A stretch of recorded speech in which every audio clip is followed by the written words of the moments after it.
Good morning. ప్రభువైన యేసుక్రీస్తు వారి పరిశుద్ధ నామములో అందరికీ శుభాలు. ఈరోజు మన అనుదిన ఆత్మీయ ఆహారంగా 2వ దినవృత్తాంతాల గ్రంథము 21వ అధ్యాయము 12-13 వచనాలు ధ్యానించుకుందాం. అంతటా ప్రవక్త అయిన ఏలియా ఒక పత్రిక రాసి అతని యొద్దకు పంపెను. నీ పితరుడగు దావీదునకు దేవుడని యెహోవా సెలవిచ్చినదేమనగా, నీవు నీ తండ్రి అయిన యెహోషాపాతు మార్గముల యందైనను యోధా రాజైన ఆసా మార్గముల యందైనను నడువక ఇశ్రాయేలు రాజుల మార్గమందు నడిచి అహాబు సంతతి వారు చేసిన వ్యభిచారముల చెప్పున యోధాను యెరూషలేము కాపురస్తులను వ్యభిచరింపచేసి నీకంటే యోగ్యులైన నీ తండ్రి సంతతి వారు నీ సహోదరులను నీవు చంపి ఉన్నావు. చదవబడిన వాక్యం ఎవరి గురించి రాయబడి ఉన్నదంటే యెహోరాము గురించి రాయబడి ఉన్నది. యెహోరాము గురించి మనం ఏం తెలుసుకోవాలి? యోధా రాజు అయినటువంటి యెహోరాము చాలా మంచి తండ్రికి పుట్టినవాడు. యెహోరాము యొక్క తండ్రి ఎవరంటే యోధా రాజ్యాన్ని ఏలిన మంచి రాజుల్లో ఒక రాజు యెహోషాపాతు. దేవుణ్ణి ఎంతో ప్రేమించినవాడు, దేవుణ్ణి చాలా ప్రాక్టికల్గా ఘనపరిచినవాడు, స్తుతి ఆరాధనతో యుద్ధాలను జయించినవాడు. అటువంటి విశ్వాసి, అటువంటి భక్తిపరుడైనటువంటి రాజైన యెహోరాము యొక్క కుమారుడు, రాజైన యెహోషాపాతు యొక్క కుమారుడు యెహోరాము. అయితే ఈ యెహోరాము ఎవరిని పెళ్లి చేసుకున్నాడంటే ఇశ్రాయేలు రాజు అయినటువంటి, ఇశ్రాయేలు రాజుల్లో బహుదుర్మార్గుడైనటువంటి ఆహాబు యొక్క కుమార్తెను పెళ్లి చేసుకున్నాడు.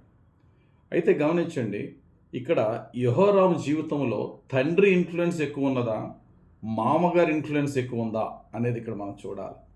సాధారణంగా మన మీద మన జీవితంలో ఫాదర్ ఇన్ఫ్లుయెన్స్ ఎక్కువ ఉంటుందా, ఫాదర్ ఇన్ లా ఇన్ఫ్లుయెన్స్ ఎక్కువ ఉంటుందా, మదర్ ఇన్ఫ్లుయెన్స్ ఎక్కువ ఉంటుందా, మదర్ ఇన్ లా ఇన్ఫ్లుయెన్స్ ఎక్కువ ఉంటుంది అంటే మనం అందరం చెప్పగలం తండ్రి యొక్క ప్రభావం ఎక్కువ కనబడుతుంది. తల్లి ప్రభావం, తండ్రి ఎక్కువగా ప్రభావితం చేయగలడు.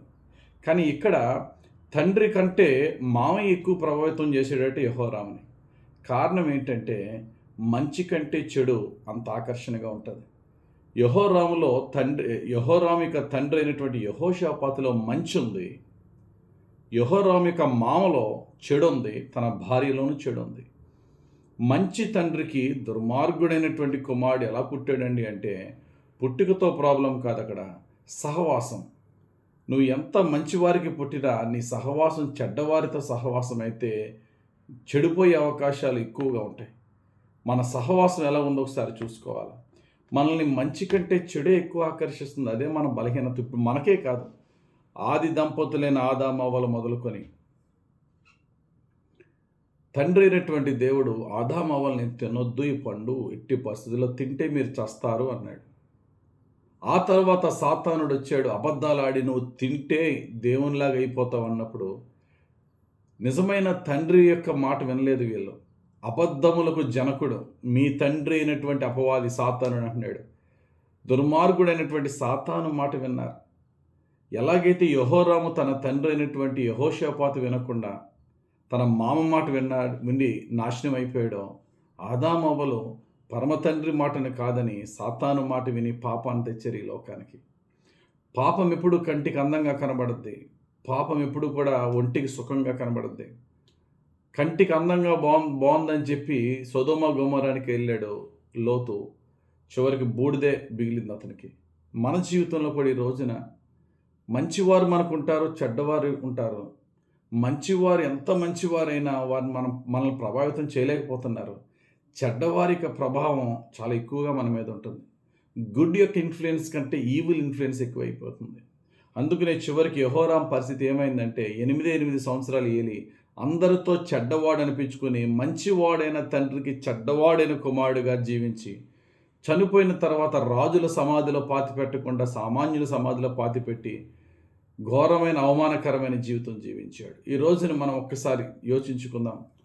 మన తల్లి మంచి అవ్వచ్చు, మన తండ్రి మంచి అవ్వచ్చు, మన చుట్టుపక్కల మంచి అవ్వచ్చు, కానీ ఎవరైతే చెడు ఉన్నారో వారితోనే మన స్నేహం, వారితోనే మన సహవాసం, వారితోనే మన యొక్క టాక్ అన్నీ ఉంటే మన జీవితం నాశనం అయిపోయే ఛాన్సెస్ ఎక్కువ ఉన్నాయి.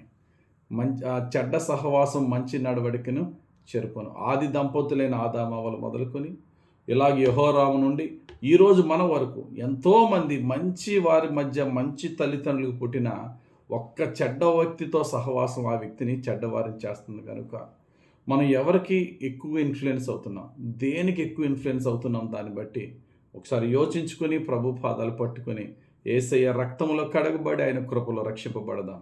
యేసయ్య మనల్ని చెడు కంటే ఎక్కువగా మంచి ఇన్ఫ్లుయెన్స్ చేసేలాగా, మంచే మనల్ని ప్రభావితం చేసేలాగా, మంచికే మనం ఆకర్షింపబడేలాగా ఆయన కృప మనకిచ్చి ఆయన కృపతోనే మనల్ని రక్షించి దీవించును గాక.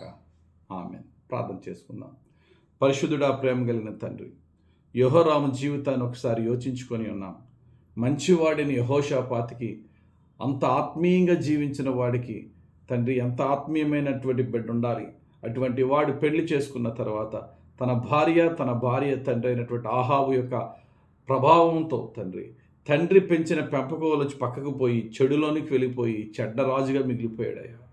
ఈ రోజున మమ్మల్ని చుట్టూరు మంచి ఆవరించిన చెడును వెతుక్కుని చెడులో జీవిస్తూ చెడుకి ఆకర్షింపబడుతున్న బలహీనమైన మా జీవితాలను నీ రక్తంలో కడిగి నీ అగ్నిలో అభిషేకించి నీ మంచితనములో మమ్మల్ని క్షమించి రక్షించి కాపాడి చెడు కంటే నీ యొక్క మంచితనంతో మమ్మల్ని ఆకర్షించుకుని రక్షించమని యేసుక్రీస్తు వారి పరిశుద్ధ నామములో ప్రార్థించి వేడుకొనుచున్నాం తండ్రి. ఆమేన్. తండ్రి యొక్కయు కుమారుని యొక్కయు పరిశుద్ధాత్మ దేవుని అభిషేకం హెచ్చుగా మనపై దిగి వచ్చి మనల్ని రక్షించి కాపాడి దీవించును గాక. ఆమేన్. ఆమేన్. God bless you. Have a very blessed day.